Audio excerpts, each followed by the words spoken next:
I'm Kay Blevins. In the wake of the deadly school shooting in Florida, people are debating gun control and mental health issues. I'm Jamal Williams, and law enforcement agencies are not taking any chances with social media threats in schools in our area.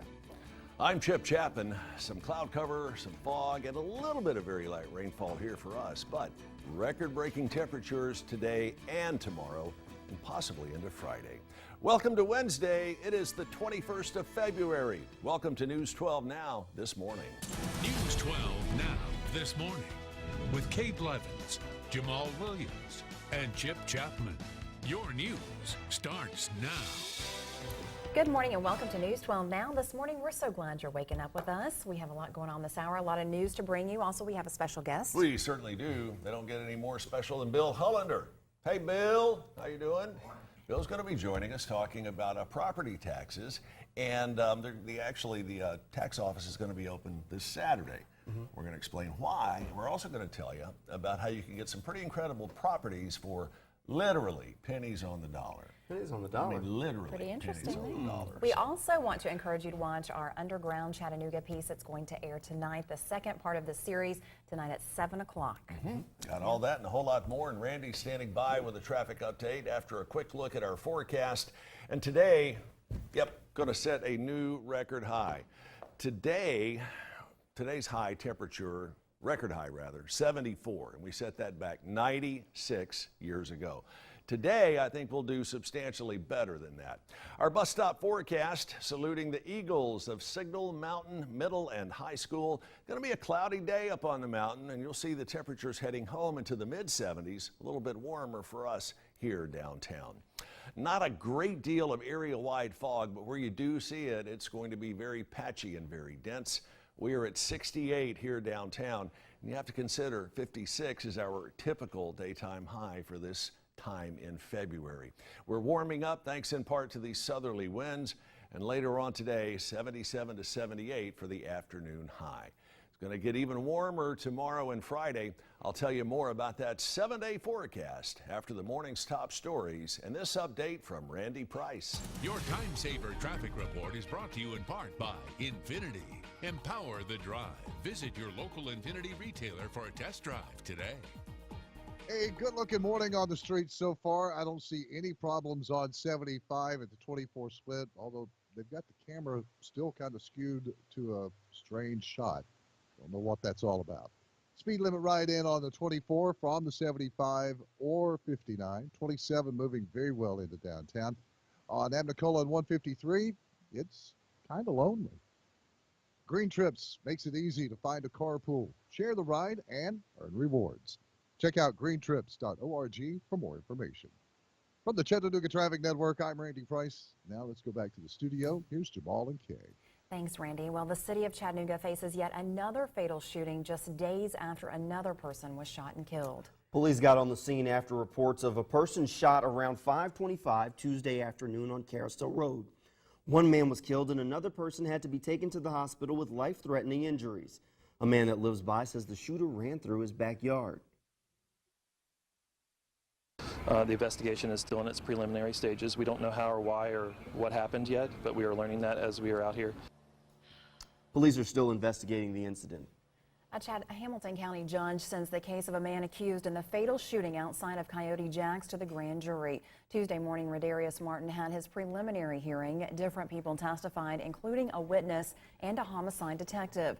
Martin is accused of a shooting outside of Coyote Jack's in December that killed Sharon Porter and injured his brother, Tory Porter. Witnesses say they saw Martin fire a gun into the air and then shoot Tory in the knee.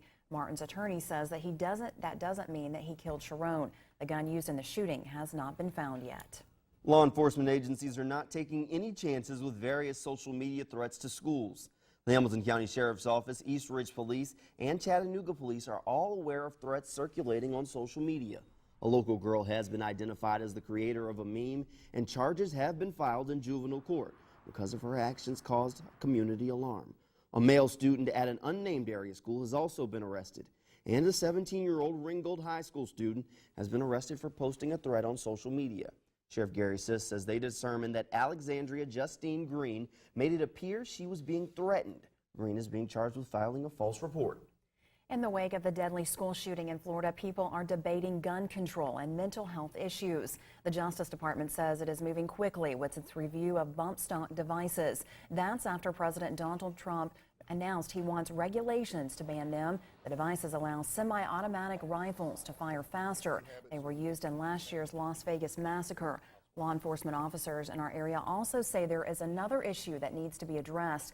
They say there is a lack of mental health services across our nation. My jail right now is full of people with mental illness. When the mental health hospitals closed in the 1980s and on into the 90s and even into the 2000s, all the doors were open to our mental health hospitals across the state. And where did these people end up? They ended up in our local jails. First of all, the critical need of what are we going to do with our mental health? We have far too many mental health inmates locked up in our facilities. Walker County Sheriff Steve Wilson believes most of the mass shooting incidents can be traced back to emotional or mental health issues. Students who survived the shooting in Parkland, Florida, plan to have a rally Wednesday in Tallahassee, the state capital of Florida. During this trip, students will continue to pressure lawmakers to act on gun control laws. Yesterday, the students boarded buses to take their flight for gun reform. But as they were sitting on the bus, Florida lawmakers voted down an attempt to revive a bill that would ban assault rifles. Today marks the 1 week since the shooting at Stoneman Douglas High School, where authorities said a former student killed 17 students. A 70-year-old Dade County woman got seriously hurt Tuesday afternoon. That's when she was struck by a school bus as she walked across a busy street. The accident happened at the intersection of Highway 11 and State Road 136 in downtown Trenton. Investigators say there were no children on the bus and the driver was not hurt. The victim had to be rushed to Erlanger. Time now for a check of your forecast. Let's toss things over to Chip. And we're going to begin from the Hulco weather window. It's a beautiful shot of the Grand Tetons you see off in the distance. This photograph sent in by Larry Hickson. Larry, great shot. If there's something you would like to see in the Hulco weather window, you shoot it, you send it. We will take care of the rest. Patrick, as always, has the updated Hulco weather window each weeknight on Prime News at 7. A little bit of precipitation popping up mainly to the west of the city. I think what we're going to see is just a few sprinkles here and there early this morning. On the big travel map, Chattanooga remains the second warmest out of all of the major cities. Denver now below zero by 4 degrees. Meanwhile, we're looking at record-setting warmth here in the Tennessee Valley. 66 in Colmont, 65 in Decatur. Murphy, you've got 64.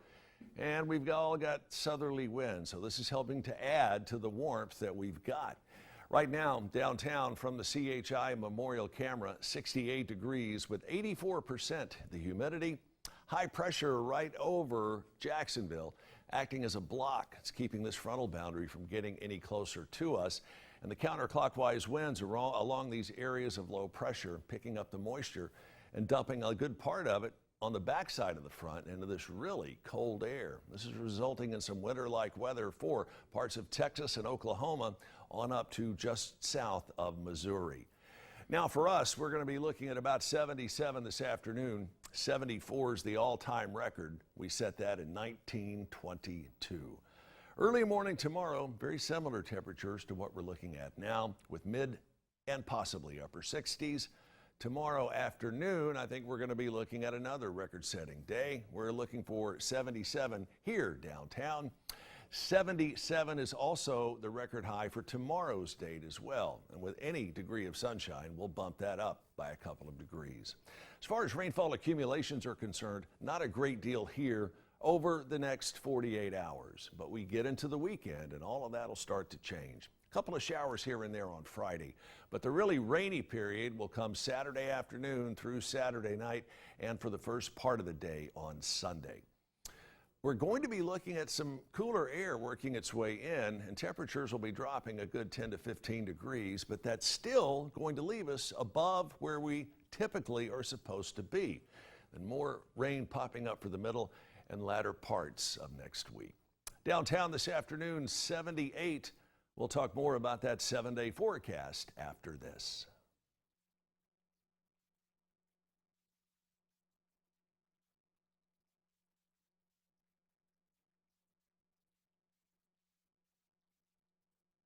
From the EPB Fiber Optics Weather Center, rainfall potential minimum, or at a minimum rather, today and tomorrow both. I don't see any rain in the forecast on Friday, but by mid to late morning on Saturday and throughout a good part of Sunday, here comes the rain and a bit of a cool down.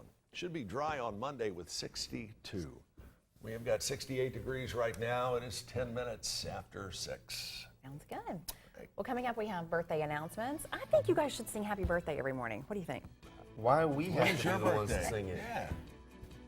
So why don't you Every sing it right morning. now? How about that? We'll sing it next block if Happy you sing it right now. No. birthday. I want I'm Kay to giving her a sing it little right now. inspiration. I opened that box, didn't Yeah, I? I you did. All right. Open that door and we walk through it. Someone's going to get a birthday cake from Cuck's Bakery coming up here in just a minute. Plus, we have Bill Hollander here. He's going to talk about property taxes. Don't go anywhere. We hope you're having a great Wednesday morning. Right now, a quick look at the Ayer Optical Superstore camera out on Brainerd Road. And you're watching News 12 Now this morning.